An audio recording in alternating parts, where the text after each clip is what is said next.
Come on, dollies. Some days you don't have to say any words.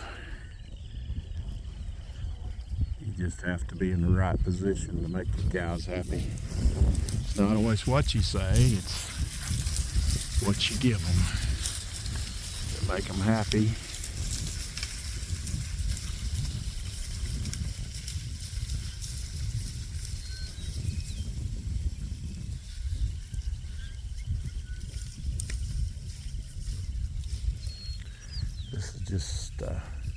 This is probably the tallest stockpile that we had left.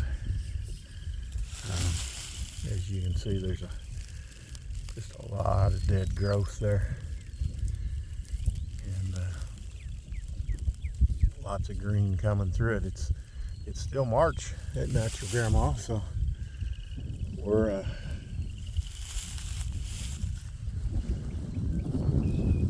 got a warm day, 50, 60 degrees. UPS man's gonna come by.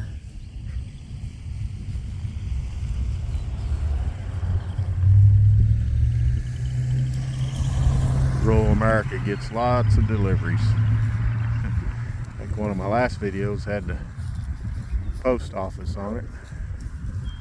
Rural mail delivery. He's thinking these cows had probably got away from him. He's probably what he was thinking. Because not everybody understands what you're doing when you're shifting cattle around.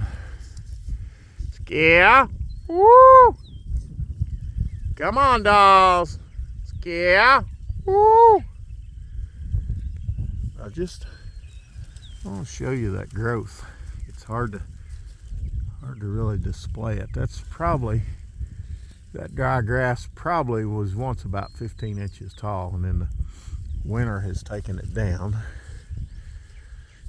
And we didn't put cattle on that since, probably last summer. So you have this soil armor here, and you have all that growth on top that's all laid down. All laid over flat. Well, then you get all this green that's going to come up through it, and you can't have too much or you smother it out. And this right here was a little bit too much. But as you can see right there, see how them little green spikes are just coming through that. And everybody worries about leaving a weed, so we left that weed there. That was probably a ragweed. Not a giant ragweed, not a horseweed, but just a ragweed. And we left that, and you see it's just brittle. It's dead. It caught snow, it caught the wind. The cows are going to bump that, and it's going to disintegrate. That's one of the reasons that we're topping all this off right now, is to... Papa's got to get up. Is to open up that sward and let some sunlight in, because there's a balance there. You're not going to grow grass if you don't have the soil armor to protect it, but you're not going to grow grass if you don't open that sward up with those herding animals. So because there's a green growth there, they're going to come and try to get into that, and they've got to bite a little bit of that dead growth off, and then their hooves as they move across that. And I'll probably give them about 3.5 acres there this morning. And the wind's getting up today. I'm gonna let them graze that off. And this is one of our huge gates. That's a 3-wire fence there. So that's one of those huge gates. And you can see they've got that all grazed off back there. But that's where I'll go back and unroll the rye. It's back over there. So I'm just opening up sward, opening up, making it available to sunlight, making it grow. So that's what I'd be doing. UPS man's gonna come back by. He slowed down good, just I was down on my knees. He was making sure that there wasn't anything wrong with me. he would have stopped and helped me if he needed to. But those guys are on quite a tight schedule. He just went to a house down the road there. So they picked out a terrace right over there where the chickens have been, and they're going to mow that. That's the first thing they're going to eat. The hens were not up in this corner last summer. And right where those cattle have camped out and stopped is where the hens spent about 9 days once, because Papa Hank was gone to Florida and Texas and Arizona. And so out of that whole 3.5 acres,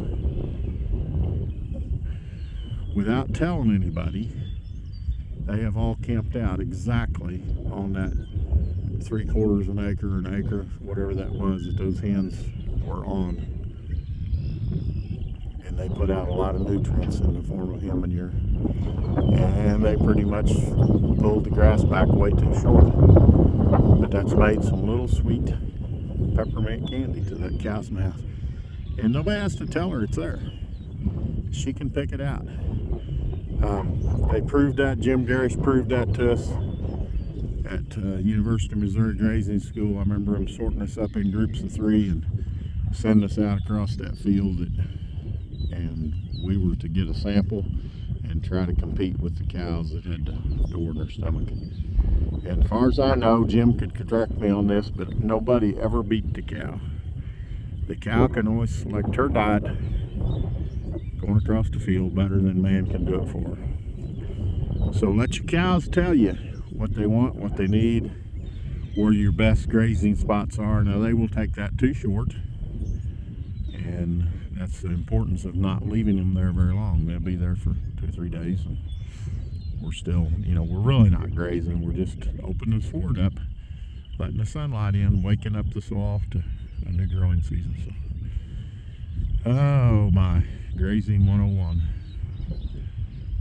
So, anyways, folks, Natural Grandma, we wish you were having this good a day.